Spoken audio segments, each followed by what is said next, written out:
আসসালামু আলাইকুম রহমতুল্লাহি অবরকাতুহু। সম্মানিত দর্শক, আজকের যে কন্টেন্টটি বা ভিডিওর যে বিষয়বস্তু সেটি হলো ভারতের পররাষ্ট্রমন্ত্রী ডক্টর এস জয়শঙ্করের বাংলাদেশ সফর নিয়ে।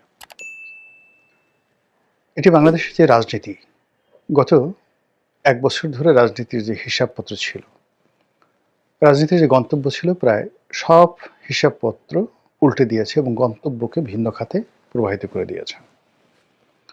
যদিও তিনি একটি আনুষ্ঠানিকতা করার জন্য বাংলাদেশে এসেছেন, বেগম খালেদা জিয়ার মৃত্যু এবং তার যে জানাজা, সেই অনুষ্ঠানে যোগদান করার জন্য ভারত সরকারের পক্ষ থেকে একটি শোক বার্তা নিয়ে তিনি বাংলাদেশে এসেছেন এবং তিনি সরকারের কোনো কর্তা ব্যক্তির সঙ্গে সাক্ষাৎ না করে জনাব তারেক রহমান সাহেবের সঙ্গে সাক্ষাৎ করেছেন এবং সম্ভবত তাকে রিসিভ করার জন্য এবং তার সঙ্গে তারেক রহমান সাহেবের বৈঠকটি আনুষ্ঠানিক করার জন্য জাতীয় সংসদ ভবনের একটি বিশেষ কক্ষ খুলে দেওয়া হয়েছিল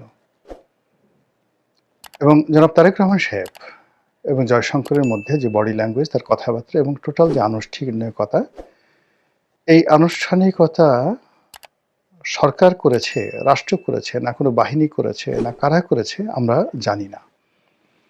কিন্তু অবস্থা দৃষ্টি মনে হয়েছে যে জয়শঙ্কর এবং জনাব তারেক রহমান সাহেবের যে বৈঠকটি, এটি কেবল ভবিষ্যতের নয়, এটি বর্তমানের যে ক্ষমতা, সেই ক্ষমতার একটা নির্দেশক এবং সেই নির্দেশনাকে ভারত স্পষ্টতই সিল এবং সাপোর্ট দিয়ে বলে দিয়েছে যে আমরা তারেক রহমান সাহেবের বাইরে, বিএনপির বাইরে অন্য কোনো ক্ষমতাকে আমরা এই মুহূর্তে অ্যাক্রেডিটেট করি না। তো জয়শঙ্করের যে এই সময়ের বাংলাদেশ সফর, এটিকে বুঝতে হলে কয়েকটি বিষয় আমাদের আলোচনা করা দরকার। প্রথমত হলো যে বেগম জিয়া যখন আওয়ামী লীগ জমানাতে ভারত গিয়েছিলেন, তখন ভারত তাকে যথেষ্ট সম্মান দেখিয়েছিল যখন মনমোহন সিং প্রধানমন্ত্রী ছিলেন। যদিও আওয়ামী লীগ সরকার ক্ষমতায় ছিল, কিন্তু ভারত চেয়েছিল যে কোনো মূল্যে আওয়ামী লীগকে চাপে রাখার জন্য তারা কন্টেম্পোরারি ভারতের সঙ্গে বিএনপির একটা ভালো সম্পর্ক থাকবে দিল্লির সঙ্গে, এরকম একটা বন্দোবস্তর জন্য দিল্লি যাকে বলা হয় উন্মুখ হয়েছিল। বলা হয়ে থাকে যে বিএনপির ওই মুহূর্তে যারা কূটনৈতিক বিষয়াদি দেখতেন, শমসের মোবিন চৌধুরী, রিয়াজুর রহমান সাহেবের মতো যারা ঝানু এবং দক্ষ কূটনীতিবিদ ছিলেন এবং যাদের সঙ্গে ভারতের খুব সম্পর্ক ভালো ছিল, তারা ভারতের যে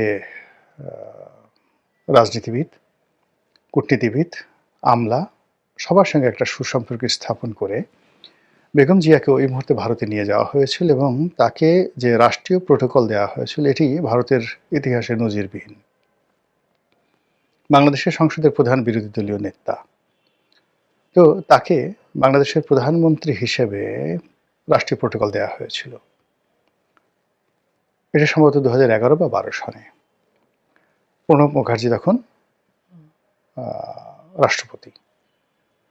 দ্বিতীয়ত, তাকে অভ্যর্থনা জানানোর জন্য বিমানবন্দরে স্বয়ং ভারতের প্রধানমন্ত্রী চলে এসেছিলেন মনমোহন সিং এবং লাল গালিচা সংবর্ধনা দেওয়া হয়েছিল। এটিও বাংলাদেশের জন্য গত 20-30 বছরে একটা বিরাট সৌভাগ্যের বিষয়। এর কারণ হলো যে আমরা যদি গত 30 বছরে ভারতের ইতিহাস দেখি, তারা অর্থনৈতিকভাবে, সামরিকভাবে যত শক্তিমত্তা অর্জন করেছেন, তো সেই শক্তিমত্তার সাথে ভারসাম্য রেখে অল্প কয়েকজন রাষ্ট্রনায়ক যখন তাদের দেশে আসে, তখন সেখানকার রাষ্ট্রপ্রধান বা সরকার প্রধান এয়ারপোর্টে যান। আদারওয়াইজ উপমন্ত্রী, প্রতিমন্ত্রী, সর্বোচ্চ মন্ত্রী পর্যায়ের লোকজন পাঠিয়ে বিশ্বের বিভিন্ন দেশের সরকার প্রধানদেরকে তারা অভ্যর্থনা জানান এবং 2014 থেকে একদম শেষ পর্যন্ত নরেন্দ্র মোদীর জামানাতে শেখ হাসিনা যেই কয়বারই গিয়েছেন, কখনো উপমন্ত্রী, কখনো প্রতিমন্ত্রী মর্যাদার কাউকে এয়ারপোর্টে পাঠিয়ে শেখ হাসিনাকে রিসিভ করা হয়েছে। তো সেখানে স্বয়ং প্রধানমন্ত্রী মনমোহন সিং, আবার জানাতেনও প্রধানমন্ত্রী না, কংগ্রেসের প্রধানমন্ত্রী, তিনি বেগম জিয়াকে অভ্যর্থনা জানিয়েছিলেন। এটা বিএনপির একটা বিরাট কূটনৈতিক বিজয় ছিল এবং একই সঙ্গে বিএনপির সঙ্গে ভারতের সম্পর্কর যাকে বলা হয় করার যে আগ্রহ, এটার একটা সর্বোচ্চ পরাকাষ্ঠা ছিল। বিএনপি সেটা রাখতে পারেনি। এর কারণ হলো সরকার পতনের আন্দোলন যখন তুঙ্গে, ঠিক সেই সময়টাতে প্রণব মুখার্জি বাংলাদেশে এসেছিলেন এবং তার সঙ্গে বেগম জিয়ার একটা শিডিউল বৈঠক ছিল এবং সেই বৈঠকের দিনে অবরোধ চলছিল ঢাকা শহরে এবং সেই অবরোধের মর্যাদা রাখতে গিয়ে বেগম জিয়া প্রণব মুখার্জির সঙ্গে দেখা করেননি। এটা ভারত রাষ্ট্র হিসেবে খুব অপমান বোধ করেছে এবং এরপর থেকে ভারত ক্রমশ বিএনপি থেকে দূরে চলে গেছে। বিএনপি প্রথম দিকে এটা পাত্তা দেয়নি, কিন্তু 2018 সনের পর বিএনপি যখন বুঝেছে যে না, ভারতের সঙ্গে তার সম্পর্ক রক্ষা করা দরকার, তখন বিভিন্ন চ্যানেলে বিএনপির একটা বিশেষজ্ঞ গ্রুপ বারবার ভারতে পাঠিয়ে তারা এই সম্পর্কটি পুনঃস্থাপন করার চেষ্টা করেছে, কিন্তু কোনো ফ্রুটফুল রেজাল্ট কিন্তু কখনো আসেনি। এমনকি তারা 2024 সনে, অর্থাৎ বিএনপি 2024 সনে যে নির্বাচনটি হয়ে গেল, সেই নির্বাচনে ভারতের যে ইন্টারফারেন্স আশা করেছিল সেটা ভারত করেনি।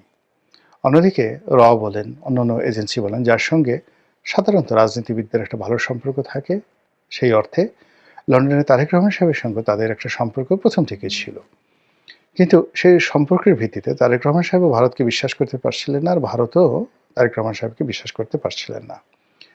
ওদিকে ভারতের যে কর্তৃত্ব, এটাকে অস্বীকার করে চীনের সঙ্গে একটি সম্পর্ক স্থাপন করার জন্য যেভাবে বিএনপি চেষ্টা করেছিল, সেখানেও কিন্তু আসলে হালে পানি পাওয়া যায়নি। এর কারণ হলো যে আওয়ামী লীগ তারা যুগপৎভাবে ভারত এবং চীন এই দুটো শক্তিকে কবজায় রেখেছিল। অন্যদিকে তারা প্রাণান্ত চেষ্টা করেছিল আমেরিকার রিপাবলিকানদের সাথে ডেমোক্র্যাটদের সাথে সম্পর্ক ছাপিয়ে রাষ্ট্র হিসেবে আমেরিকার সঙ্গে একটি সম্পর্ক স্থাপনের জন্য। তো জো বাইডেনের জমানাতে আওয়ামী লীগ যে সফলতা পেয়েছিল, কিন্তু ডোনাল্ড ট্রাম্পের আসার সঙ্গে সঙ্গে সেটি উল্টে যায়। আর এর আগে যখন ডোনাল্ড ট্রাম্প ক্ষমতায় ছিলেন আগের মেয়াদে, তখন নরেন্দ্র মোদীর সঙ্গে, বাংলাদেশের সঙ্গে আর ডোনাল্ড ট্রাম্পের সঙ্গে একটা ত্রিমাত্রিক সম্পর্ক গড়ে উঠেছিল এবং এটা ব্যক্তিগত পর্যায়ে ছিল। কিন্তু এবারে যে ঘটনাটা হলো সেটা হলো যে যুদ্ধ, পররাষ্ট্রনীতি এবং ডিপ স্টেট পলিসি নিয়ে আমেরিকা বলতে গেলে তাদের যে সিদ্ধান্ত ছিল জো বাইডেনের জমানাটাতে, সেটার একেবারে 180 ডিগ্রি অ্যাঙ্গেলে উল্টে গিয়ে ট্রাম্প সরকার এই কাজ করবে না, এই সিদ্ধান্ত নিয়েছে। ফলে কি হলো, বাংলাদেশের যে রাজনীতি, সেই রাজনীতির ব্যাপারে মার্কিন যে মদত ছিল সেই মদতটা উঠে যায় এবং এখানে আবার একছত্রভাবে ভারতের আধিপত্য কায়েম হয়ে যায়। তো এরকম যখন ভারতের একছত্র আধিপত্য কায়েম হয়ে যায় এবং এখন যেভাবে মিস্টার ডোনাল্ড ট্রাম্প ভারতের চোখ দিয়ে বাংলাদেশকে দেখার চেষ্টা করছেন, আর এর আগে ডক্টর মোহাম্মদ ইউনূস সরকারের উপর যাকে বলা হয় আমেরিকান সরকারের যে সকল কর্তা ব্যক্তি আস্থা রেখেছিলেন এবং তারা যে সকল বিষয়ে ডক্টর মোহাম্মদ ইউনূস সরকারের নিকট আশা করেছিলেন, তাদের মনে হয়েছে যে এটা সম্ভব নয়, এই সরকারকে দীর্ঘমেয়াদে টিকে রাখা সম্ভব নয়।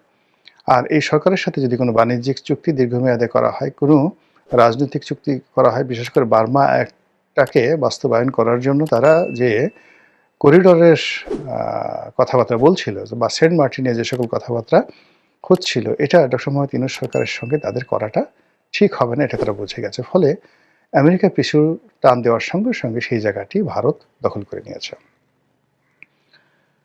এরকম যখন অবস্থা, ঠিক সেই সময়টিতে ডক্টর মোহাম্মদ ইউনূস সরকার, জামাত, তারা সবাই কিন্তু প্রাণান্ত চেষ্টা করেছে ভারতের সঙ্গে একটি সুসম্পর্ক স্থাপন করার জন্য।